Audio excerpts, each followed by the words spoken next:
Hey, welcome back to another episode of Heroes and Videos. This is a special episode of Heroes and Videos. Not quite like those after-school specials where you might learn something, but you never know, gang. You might learn something on this special episode of Heroes and Videos. Today we're going to talk a little bit about Daredevil in honor of Daredevil Born Again Season 2 dropping to Disney Plus. Sorry about that.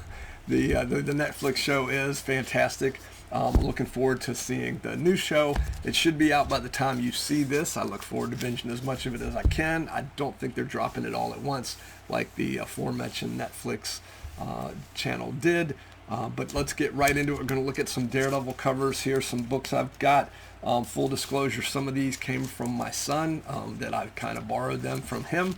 And we're going to wind up on one of the oldest Daredevils I've ever owned. It's not the oldest one he owns. I do not have that one in front of me today, but we're going to get right into it with no further ado, with the exception of all the wonderful YouTube stuff. Hit like, hit notifications. Would love for you to subscribe to the channel. All that wonderful thing. Maybe at some point we will be the Heroes and Videos, the channel without fear. But let's get right into it. I don't want to say it's a controversial series of Daredevil, but it's the Kevin Smith, Joe Quesada Daredevil that kicked off Marvel Knights back in the late 90s, early 2000s, I think. This is here just because I really love this cover. I just think that's just a beautiful, beautiful cover that with Joe Quesada, that inverted perspective there. Oops, sorry for the glare. I guess that's one way of looking at it.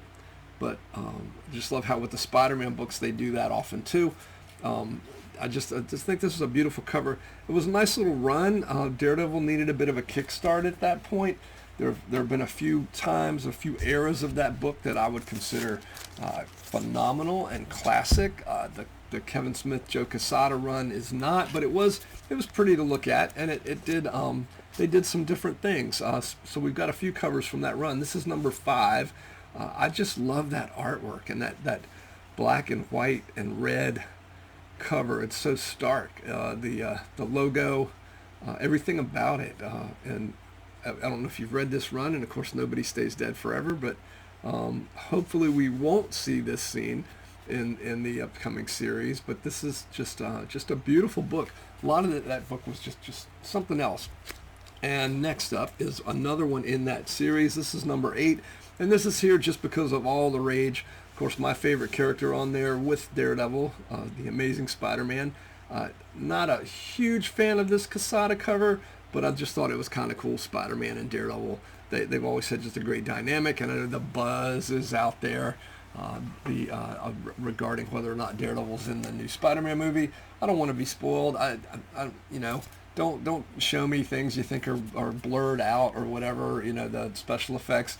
I like going in without getting spoiled. Speaking of which, go see Project Hail Mary and go in without getting spoiled. I knew nothing about it other than it's Ryan Gosling in space. So, yeah, great film. Go see it. So Spider-Man and Daredevil hanging out on the shelf back here behind me. Just thought that was kind of a cool cover to represent that. In terms of those classic runs I was talking about, I think, we've got to say Frank Miller's run was phenomenal. It's hanging out over here behind me, one there with that Elektra cover, 176 I think is what it is, over my shoulder here. That was a phenomenal run. The other one, my second favorite run, is probably going to be Bendis. Brian Michael Bendis and Alex Maleev, am I saying that correctly? This is number 26 of that Marvel Knights run. At this point, they've gone back to some legacy numbering. It's 406. Wonderful cover. Started reading this with my son when he was fairly young, and that's one of the reasons Daredevil is one of his favorite heroes, I think. This is what Brian Michael Bendis did for Daredevil, and then Ed Brubaker after him. I put those up as probably my second and third favorite runs of the book, though those some of those older issues with Gene Colan are fun. They're good fun. But to me, Bendis gets a lot of heat the last few years, but the work he did on Daredevil was just phenomenal and kicked it up a level like it hadn't been since Frank Miller did the book. Here's another one of those covers. This is number 28, Legacy 408, and just striking work by these folks. There's another one back here in the background as well. Now we're going a little old school Daredevil. This is Daredevil number 15. And men shall call him Ox, which sounds like Stan Lee definitely wrote that. Nobody talks like that outside of the King James version of the Bible, I don't think. But it's, yeah, I love that cover. You know, Ox from Spider-Man. Oh, speaking of Ox, he might show up again here later in the video, along with, I'm drawing a blank on the name of those guys. The three guys that were in Spider-Man way back. Oh, it's not the Outsiders. I think we'll see it here on the cover in just a moment. But Daredevil number 15 in really good shape. And then another one I mentioned, Gene Colan. This is during the time when he was doing the book. You'll see the tombstone there in the bottom. One of the sillier, stranger things that that Marvel did with Daredevil around this time, while it was still the first 10, 20 years of the book where they were trying to figure themselves out, was they introduced Matthew Murdock, who everybody believed was Matt Murdock's twin brother, I guess. Which, you know, the thing, every soap opera cliche you can imagine would be crazy there. But yeah, Matthew Murdock, and there's a tombstone down there that says "Rip, Matthew Murdock died 1969." So I'm assuming that's when this book came out. It's a 15 center. One thing I'm not crazy about, I love you, Gene Colan, but that Spider-Man floating head, not really doing it for me. Something just doesn't feel right about that. I think if you analyze Spider-Man's mask, yeah, so you've been looking at the pop back there. There's the webbing starts in the middle, like comes to a head, if you will, the web head, get it? And it doesn't do that there. Maybe that's what the issue with some of Kirby's depictions of Spider-Man, but this was just not hitting it for me. And it started with fear. Might give you a little bit of a hint in terms of who's going to be in that the oldest Daredevil comic I'm going to pull out here in a moment. Next up, Daredevil and the Black Widow number 99. Loved this book when I was a kid. This is one of those issues I remember buying off the racks when I wasn't regularly collecting the book. I started regularly buying this book around 107, 108, 109, somewhere in there. I think with the crazy issue with Captain Marvel. Steve Gerber was drawing it. It was just off the rails when he was moving to San Francisco. But I love the fact that this book, Daredevil and Black Widow and Captain America and the Falcon, when I started buying comics, they were already out like that. And the fact that at one point Daredevil was the name of the title without the Black Widow, Captain America had a title without Falcon. I didn't know this at the time. I started reading books. It's like, wow, you got this team up. It's like Batman and Robin. When did this start, right? And then realizing with back issues and going back and finding out, oh, they had a book prior to adding Black Widow. Just thought it was kind of a cool thing that heroes could team up to the point in Marvel where the title literally changed for years, where you'd have, you know, this team up here.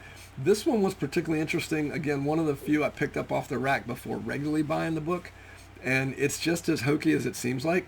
That was kind of part of the drama and the soap opera-ishness of Marvel back in the day was, wait, Black Widow is with Daredevil, but she used to be with Hawkeye? What's up with that? So going back and buying back issues, this is just as awful as it looks in terms of, you know, Black Widow having to convince both these guys that she's not an object, and, you know, and the fact that, oh, you stole my girlfriend, even though they hadn't been together for years.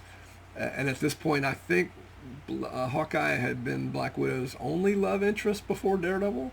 So it's that great, you know, the great just heroes fight over, for I don't want to say silly reasons, because it's a love triangle, kind of, sort of, but I just thought that was kind of cool. I'm sure the way this played out in the elevator pitch or whatever at Marvel was, hey, why don't we just do the issue where Hawkeye comes back? Because, you know, Black Widow, Natasha, used to be with Hawkeye, and now she's over in Daredevil's book, and she's been with Matt Murdock for some time.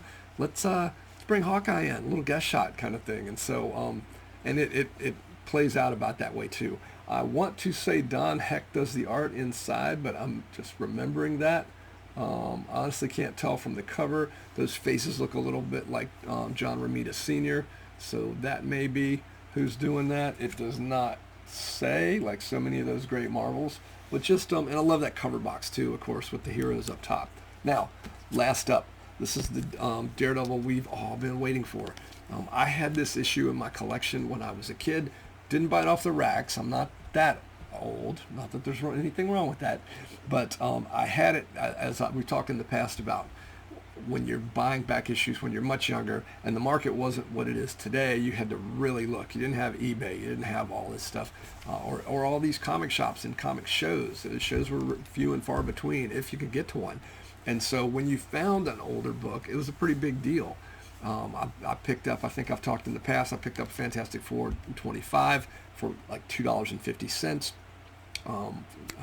Tales of Suspense 52, first appearance of aforementioned Black Widow, I think $3. And so, you got these deals, but I mean, in $3 and $2.50 was a pretty big deal back then when a candy bar was, a dime.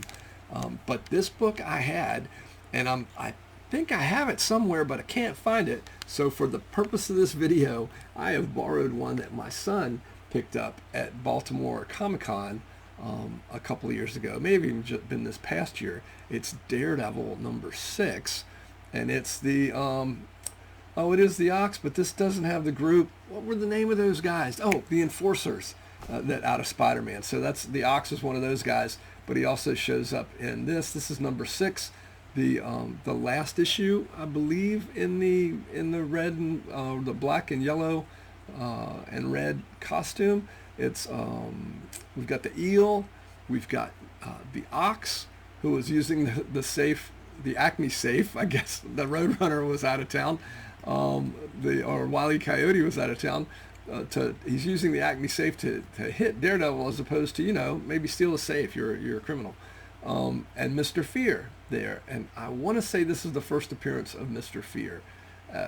Interesting costume, wonderful concept for the man without fear, but just love that. I want to say that's Wally Wood doing the art on that cover, and it's such a clean book. I don't know if you can see this, but this is such a beautiful copy of this book. It was just a great pickup. He was very fortunate to find it, and I'm sure it's one of the treasures in his collection. I am going to put it back. It's in nice Mylar and everything, so I'm going to return that right after the video, and hopefully he's not watching. So let me know if you've got an old book or something you picked up at a show, or any old books that you bought back in the day, when you got a great deal on a comic before things, when prices were lower for a lot of things. You put that in the comments. Would love to hear about some of the stuff or the comics that you guys have hunted down. And let me know what you think of that Daredevil 6. I will pass that along to my son once I admit to using it in the video. But I'm going to take very good care of that as I put it back in his collection. That is it for this week's episode. Make sure you check out Daredevil Born Again. Mentioned Wonder Man was out as well. If you haven't seen Wonder Man, you should. It's quick. It goes down easy, just like a peach ring. Try one, you will understand. Really looking forward to seeing what goes on with this new season of Daredevil, though. Super psyched. I don't know if you've been watching. Vincent D'Onofrio and Charlie Cox have been doing all of the shows, Hot Wings and all that kind of stuff, or Hot Ones. And it looks like they're just genuinely having a good time enjoying promoting the project, and it looks like it's going to be something else. So check it out. That's Daredevil Born Again on Disney Plus, not the other place. Oh, and it sounds like I don't think it's a spoiler. It's been in all the ads. Jessica Jones is going to show up too, so that'll be always a fun dynamic. That is it for this episode of Heroes and Videos. Thanks for sticking around to the end. As always, keep reading comics, keep going to see movies in theaters, and be kind to each other.